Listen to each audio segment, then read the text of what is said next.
G'day all, welcome to my last part of the Times for the series. If you're new to this, I've left a link to the first part in the description. In this episode, I'll be covering the gameplay, sound design, multiplayer, and the fate of Timesplitters 4. So, without further ado, it's time to split!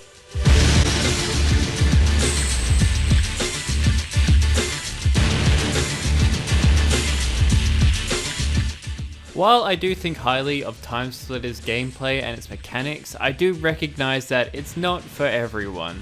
This game doesn't require much thought or focus when shooting, as most of the time enemies will die pretty easily. They don't have the best of aim and puzzles are pretty straightforward. If you wanted to, you could breeze through this within 7 hours, I reckon. But that's also a positive depending on how you look at it. People who aren't the best at video games wouldn't have a hard time adjusting, but despite it being a shooter game, I found this game pretty relaxing. Dialogue is consistently interactive with the player and entertaining. Fun fact, Timesplitters 3 was the first game series to feature blood. Future Perfect was also one of those games that rewarded you for exploring. It did so by including drunk henchmen babbling about their futures. It's me. It's all me.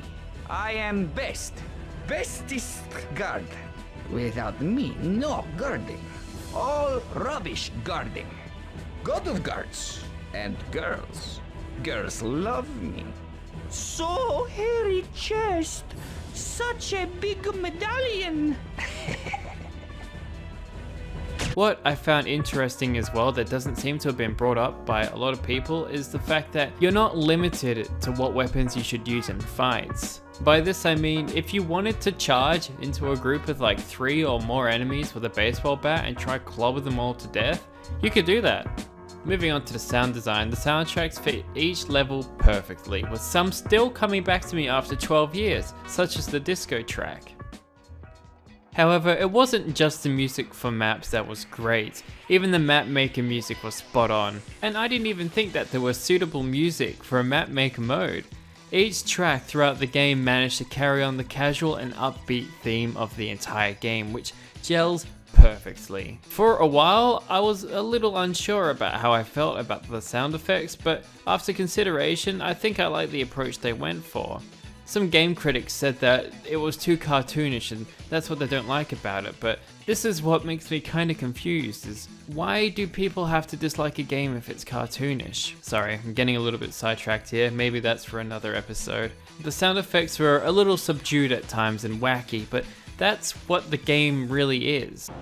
Hey, who are you? If they had put in much more realistic sounds, I think it might have made it feel less cartoonish, which may have muddled up the general vibe. Comedic lines were delivered at the right times and seemed to reflect the personality of each character well. Moving on to the multiplayer, as I stated in my last episode, the multiplayer aspect of Timesplitters 3 was pretty similar to its predecessor, but that's not a bad thing. At the same time, the second installment was fighting for the throne of the best multiplayer game against giants like Halo and Mario Party. You had 150 playable characters you could choose from, as well as most weapons getting a makeover. Maps were also more thought out and had added details to them, such as the subway level that allowed players to be at the ready to pull a lever, calling in a train to run over any poor souls that were on the tracks. Now, Mapmaker is just as good as it always was, and the flexibility to choose and create your own games was still present. Now, the Mapmaker aspect got me thinking.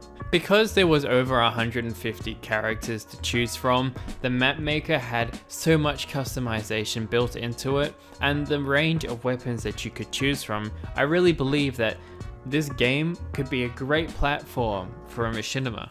Now, fast forward to June in 2007, Timesplitters 4 was announced and was to be a PlayStation exclusive. From the pictures that had been released, it seemed to parody popular games of that time. It did this by incorporating their classic monkey head and putting it into games such as Halo and Gears of War. It was also stated that the game would run on the same engine as Haze, and that the character models would keep the same appearances, at least for their faces. David quotes in an interview, there are character models and things, but we're still very much trying to identify what makes Timesplitters good.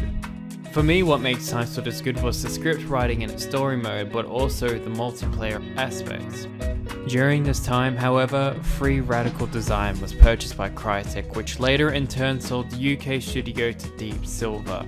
Crytek, to this day, still owns the rights to Timesplitters, but there has been no movements since then. But that didn't stop fans from speculating what could have been. In an interview, David stated that the game would be pure gameplay, which suggests that there would be no story. Which makes sense, as I feel the ending to Timesplitters 3 wrapped things up pretty tight. As I come to the end of the history of Timesplitters, as does this series, I really hope you guys enjoyed this, and if you have, then leave a like and sub if you'd like to see more. Before I go, I'd love to hear what you guys think about the series in the comments. I'll be sure to reply to every comment. For me, I think it should be left alone by any big studios.